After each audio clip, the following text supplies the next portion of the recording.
সকালে দরজায় ডাক শুনে বাইরে গিয়ে দেখি মাছদাদা সাইকেল নিয়ে দাঁড়িয়ে, হাতে প্রায় 1 কিলো 600 গ্রামের একটা রুই মাছ। বললেন, নিন না দিদি। সকাল 9টা বেজে গেল, একটা মাছও বিক্রি হয়নি। শ্রাবণের সোমবার, ফুলের বাজার চড়া, কিন্তু মাছের বাজার একেবারে ঠান্ডা। যদি বলেন মাথার ওজনটা বাদ দিয়ে দিই, মাথার ওজন ধরুন ওই 150 গ্রাম হবে। মা বললেন, রুই মাছ ঘরের কেউ খেতে চায় না গো, একটা কাতলা মাছের পেটির টুকরোতে যে শান্তি, রুই মাছে কোথায়।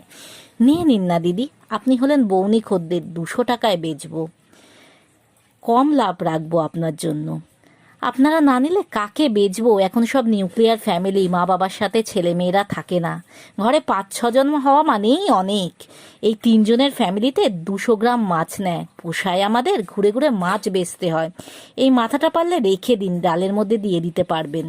মা বললেন, পেটিটা তো বড্ড পাতলা গো, খালি ডিমে ভরা। কি করবেন দিদি, বর্ষাকাল, মাছ তো ডিম পারবেই। টেস্ট আছে, খেয়ে দেখবেন। এতগুলো মাছ কে যে নেবে? দরদাম করে মাথাটা গছিয়ে চলে গেল। টাকা দেওয়ার সময় বললেন, আপনার কথাও থাকলো, আমার কথাও থাকলো, 300তে দিয়ে দিন।